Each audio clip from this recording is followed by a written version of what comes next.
All right, does your subconscious even exist? I'm increasingly suspicious of the concept of the subconscious. I'm glad to hear you say that that's like a normal thing that people are discussing, because like, I don't know, I think typically we think if there's something which, what I call my like self, my sort of reflective, linguistic, communicative self can't like access, we call it sort of subconscious. I think after watching the last video we had about the two minds and everything like that, there's many different parts of your minds that work in different ways and communicate with each other. So I don't think the subconscious exists in the way we think of it. I think we're just attributing a lot of automatic processes or processes that you're not conscious of. But does that mean that it's the subconscious? Like, I don't think it's one thing. I think it's a bunch of different mechanisms in your brain that we just aren't necessarily thinking of at every moment, and we just attribute that to being the subconscious. I don't know. I think it depends on the degree to which you believe that consciousness must be centralized and smooth. You know, some people interpret this split brain related stuff, alien hand syndrome, all of that good stuff, as essentially showing that there are kind of two centers of consciousness that are in communication with each other in such a way that I guess you kind of just experience both at one time. And similarly to how like my eyesight really sort of appears to me like it's one thing. Like I'm not sort of aware that I've got two eyes right now. It's only by sort of taking one away that I can kind of get a grip on it. It just sort of mixes together, but it's uncontroversial that I've got two eyes. There are two things seeing right now, but they just sort of mix together. Some people think that the brains are doing the same thing. What is your view on the like locus? That's a good way to think about it. Is there one? Is there two? Is there many more? Is it sort of a silly question to ask? Yeah, like about the eyes thing, that's a really cool way to think about it, because you do see one field of vision even though you have two eyes. And if you cover up one, you can tell where one eye's field of vision ends. And then if you open it back up, there's no line there. It blends together. Your brain blends them together. So your brain could just be a collage of a bunch of things blended together, and the lines are painted over so that you only perceive it as one single experience. I think it's a silly question to ask. It's a very, very hard question to answer. Yeah. And there's a lot of debate about the unity of consciousness, which I think gets at the heart of this. Mm-hmm. And the split brain case is one of the key pressure points. Yeah. So some people tend to think of the unity of consciousness as being something axiomatic, that there can be only one, like Highlander. Right. Because it's very hard to imagine two separate, consciousness being disunified. What might that even mean? It's not so much to say there's two conscious agents in one body. I mean, that could happen in a split brain. That seems possible. I mean, the evidence is really mixed, by the way, with split brain patients. It gets very interesting when you look at it in detail. It's like, actually, there seems to be problems with integrating things across the midline rather than detecting things at all. And there's all these subtleties about cross-cueing, like one half of the brain can see what the other half of the body does and might make inferences based on that. I would love to talk about that. I want to allow you to finish what you were saying, but I would love to talk about that. And but yeah, to the unity point, we just reacted to a video the other day about this that went really in detail. So if you want to like learn a lot more, like this video is a little bit shorter than that one. So if you want to learn more about that one, check out that video. I believe it's called Two Minds. So I always tend to try and not be, I'm frustratingly non-committal about these things. Like, consciousness seems unified to most of us most of the time. Mm-hmm. I would not want to build a theory that required that to always be so, because I think it might again be right back to our discussion of human exceptionalism. Mm-hmm. Now, there might be cases where conscious experiences becomes interestingly distributed, non-unified in certain ways. Octopuses give me a good provocation here, where maybe their consciousness is decentralized. Imagine if a creature like an octopus had multiple different conscious experiences at the same time. I don't think that they do. I think for any given species, it benefits them to have one single consciousness, one single experience, even though they might have multiple different brain centers. The combination of those, I think, is very important to make sure everything's seamless. So to make sure there's no big disagreements on what to do. But it's just fascinating to think about a species like an octopus, species of octopi that have multiple different brain centers. Their limbs make decisions on their own, separate from a centralized brain. Because even though we have multiple different brains, and my right arm is linked up to my left brain and vice versa, I think it just becomes so much more interesting and complicated when you have something with many more limbs that really need to have fine-tuned brain centers in order for them to work in the way they do. In a way that just isn't the case for animals like us who are highly cephalized. So Cephalized. Well, all our neurons are in the head, and our neural architecture sort of if consciousness evolved, if we think that's a useful perspective for us, it's evolved in such a way that we experience consciousness from a particular perspective, which is somewhere in our heads. So what's that word? Cephalized. I think it's a word. I think it means that most of our nervous system is in one place in our head. I wonder where cephal comes from. Is that with like a C? Yeah, CEPH. I mean, some people say cephalopod rather than cephal. So yeah, I wonder if those are linked. Cephalopod. Octopus is a cephalopod, which literally means brain foot. Oh, okay. And they have more neurons in their limbs than in their central. So it's like brain foot. Brain. Yeah. I mean, it's basically it's a That's good why description. I was confused. I was like, if we're whatever the word is, cephalo or something. Well, we have a lot of cephalization, so our nervous systems are concentrated in That's in why the I head got confused, space. because I thought cephalopods, but cephalopods don't have it concentrated. No, there's also the pod.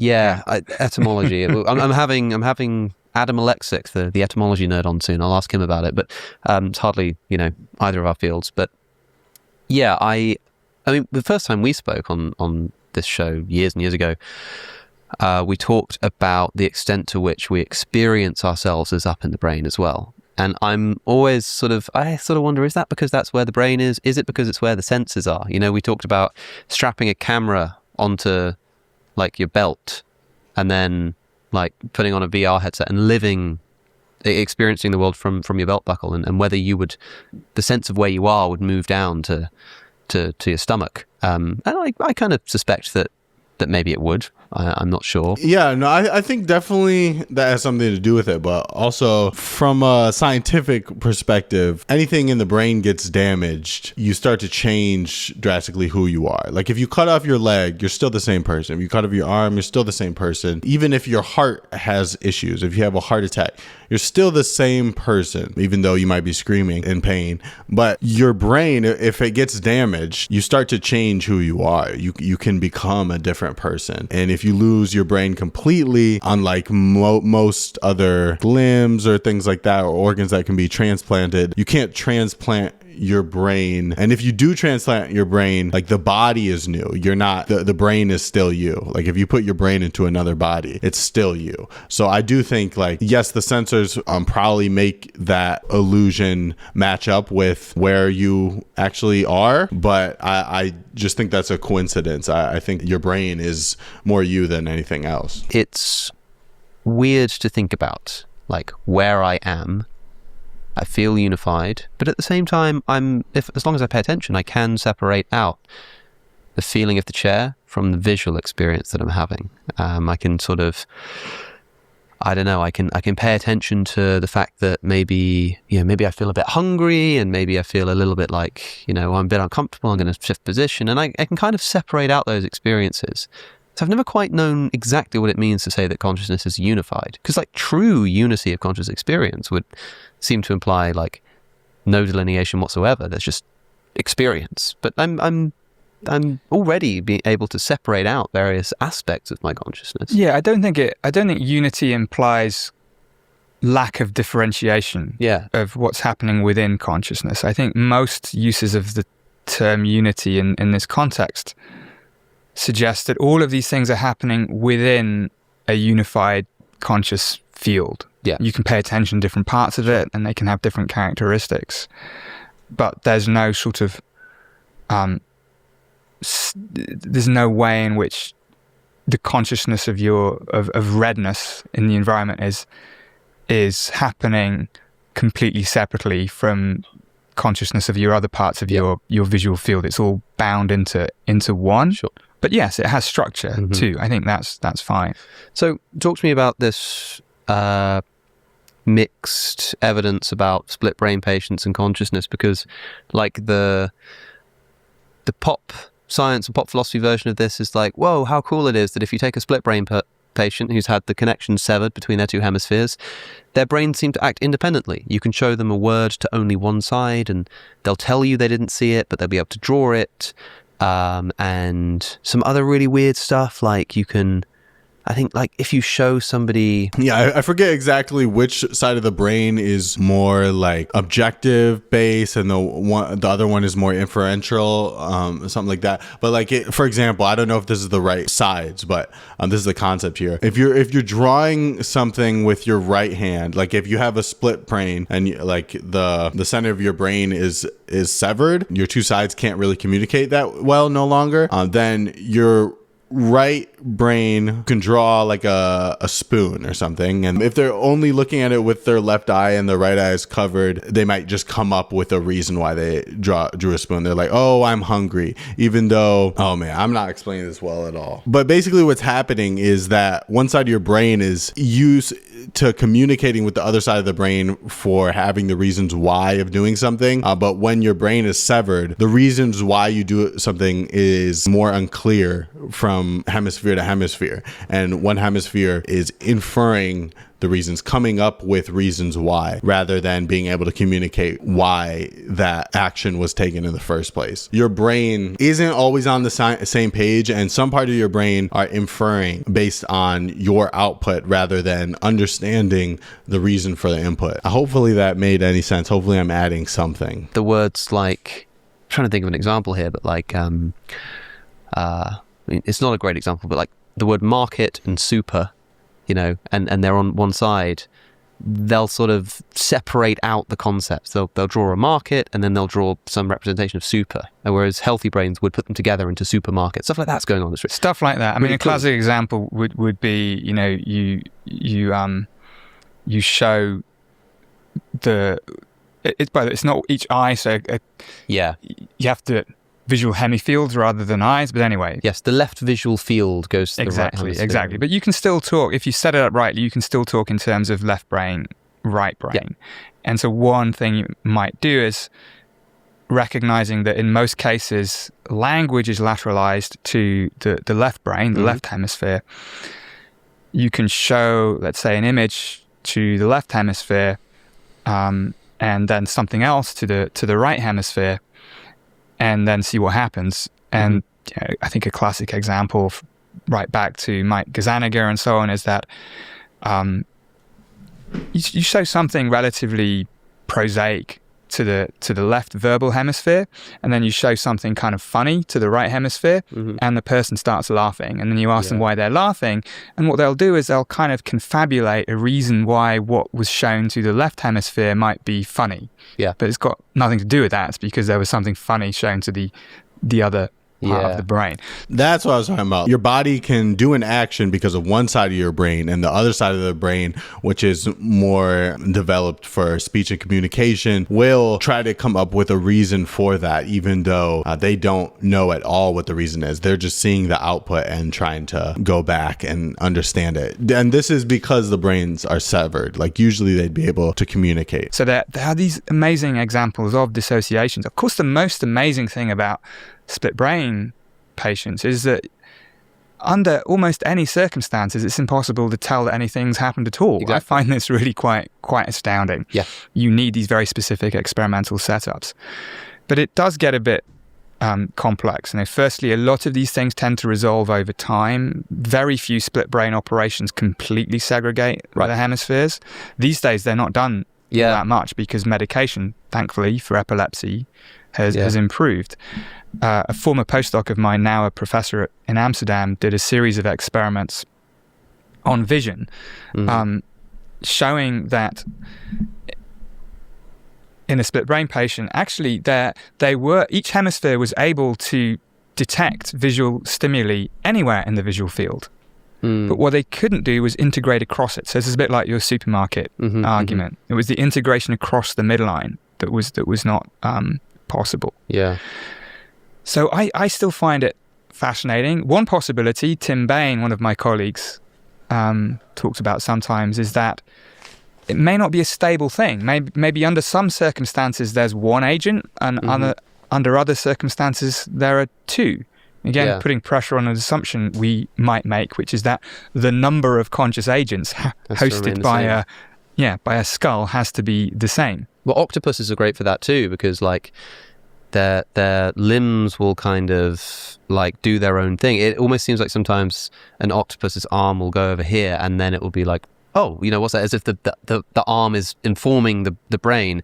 But if there's a predator that comes by, suddenly the legs will just like shoot into space, into place, and they sort of swim away real fast, as if when needed, they can sort of act as one mind. But when not, they can sort of separate out a little bit. And, you know, I wonder if that same mechanism of our limbs having the minds of their own would benefit humans. Like, I wonder. But in a lot of cases, I feel like in our modern world today, where there's a lot of like dangerous machinery, you can be cut by sharp edges all the time. Like, we're not under the sea. I think for a lot of angels, that would be very dangerous to have as a characteristic. So while an octopus is, you know, trying to look through rocks and open up shells and find its food on the sea floor, I think for a human, it could be very dangerous in our world for our limb to go over here touching things, and it just wouldn't be good. We'd knock things over and things like that. So I think it's interesting that that's the case as well. Unless we had eyes on our limbs or things like that, or other ways to sort of sense things before we touch them, I don't think it would be as helpful to us. You said Maybe. that some of these cases resolve over time. Well, this is now I'm kind of reaching very, very into the recesses of my memory at the moment, but I think you see the strongest examples, like the one of you know, the person laughing when you show something funny. I think these are most prominent quite soon Right after surgery. Yeah. A lot of these things that the most fascinating about cases of brain surgery or brain injury tend to sort of normalize a little bit. So another famous one is neglect, where people seem to be unaware of what's happening on one half of their visual field after brain damage. That too tends to kind of ameliorate a little bit over time. I see. It doesn't mean it's not real. It just means that it's one of the reasons these things are quite hard to study. Yeah. The brain is quite incredible. There's the other. Do you know about the Craniopagus twins? I don't think so. This is the other. It's kind of the opposite of split brain, which I think is almost more fascinating. Sure. So this is a case. You know, you can get conjoined twins. Yep. So twins born, they cannot be separated. Usually joined somewhere in the abdomen or the hip, so they may share parts of a digestive system or something like that, or even a heart. There's at least one case of conjoined twins who share a brain, and they cannot be surgically separated. And they're now, they've been around for, I don't know how old they are, but I think they're in the teens now. Wow. And what is going on there? Yeah, how do you share a brain as conjoined twins? Are they sharing a head as well, or are their heads like kind of merged together and they share one brain? And are those two separate people anymore, or is that one person with two bodies? That's so interesting. Well, what is it like? Are they individuals? Do they? They seem to be. Yeah. So I've never met them. I've only sort of read about them secondhand. Yeah. But they seem to have somewhat different personalities. But they also seem to share things. So one will be able to taste what the other one eats. Whoa. For instance. Yeah, that's weird. Are they like aware of each other's thoughts? Is there even a meaningful distinction? What if you had different like food preferences and you found one thing disgusting, but the other person loved it and they just ate it all the time, but you were just disgusted all the time? That would lead to some issues. You better be on the same page with your interests, because I mean, conjoined twins in general, you really have to decide like what it is you both want to do rather than what each individual wants to do, or take trade-offs. Like that poses so many challenges for just day-to-day life. Function between their thoughts? They seem to be as you might imagine, extraordinarily synchronized in their behaviors. So I don't know what their thoughts are, but they and I've just seen these videos. I mean, I feel bad because this is just me watching videos of these things, but they seem to complete each other's sentences. Yeah. So that seems to indicate that maybe they do sort of share at least the contours of a single thought. But then again, basically, they're getting pretty much the same sensory input all the time, and they're having the same sensory experiences going back throughout their whole lives. It's incredible, isn't it? I mean, I never know how to make heads or tails of, we just said it at the same time. And in fact, there's an interesting analogous question to be asked about AI, which I'll ask in a minute. But first, just because it came to mind when you were talking about showing one thing to one eye and not the other. I really like Ian McGilchrist, and one of Ian McGilchrist's most important concepts is the concept of focus. And he says that focus it doesn't seem to be like a brain activity as such. I don't quite know how he characterizes it, but he talks about how, like, if I played two sequences of like random numbers or words into each of your ears, so different sequence in each ear, and I just told you, just pay attention to the right ear, then afterwards you could recite, the series of numbers, but you wouldn't be able to tell me what the left one was. Whereas if I asked you to focus on the left-hand side, you could do it vice versa. If you had a photographic memory, or I don't know if a photographic memory accounts for your other senses too. I think it does. But would you be able to remember both sequences of numbers in that case? Or would you still only remember what you focus? Because I feel like people with photographic memories, like, you have to be able to completely visualize all the inputs that you get at a certain time when you're remembering it. I think you can go back and focus on certain aspects of it. I think it's almost as if you can read it in your brain. Like, if you see a page of a book, you have to go back and visualize it and then read that page of your book to get all that information. I don't think it's always at the forefront of your brain. You can remember everything from it, and then you have to like scan it and to get specific information. So I think you do have to focus, but I feel like you would remember both sequences and then have to think about which numbers were in each sequence when you go back and think about it. It's extremely simple. Like, obviously, I'm focusing on one and not the other, but that just baffles me because I'm like, well, what's the difference? What is the thing that's changing when I just decide I'm not moving? There's no new information really. I'm just making this decision to sort of, I'm just pushing my attention over here and pushing my attention over there. Well, that's it. That's the difference. But like, attention. That just seems such a strange, like, what do you think attention is? Like, do you think attention is just another kind of brain activity? Do you think it's a sort of pre-brain activity, like qualifier as to how the brain activity occurs? Like, do you know what I mean? Like, it seems weird for me to say that attention or focus is just a brain activity, because it seems to be the means through which I determine what brain activity happens. You know what I mean? Yeah, I think both. I think that's it. It would be strange if it didn't. I don't think it would have the functional role that it has. I think attention is one of those words. It's only slightly less mysterious than consciousness, but I think it is less mysterious. I think it's less sort of metaphysically loaded. Yeah. But it's one of those things that seems fairly natural. Like, I pay attention to something, but when you ask what that really means, it gets very difficult very, very quickly. But there are lots of ways to study it. I mean, it's one of the classic paradigms. Indeed, as you said, you can pay attention to different streams of sensory information, and that will make a difference to what you can remember, to what you do, and so on, many things. Mm-hmm. It is, I think, something that affects conscious experience. We're more likely to be conscious of things we pay attention to. I don't think it's a complete gate. Some people might take an extreme view and say we're only conscious of that which we're paying attention to. Right. I think this is probably overstating it. Mm-hmm. But I think conscious contents have become dominated by attention. And in the brain, you can think of many ways that might play out.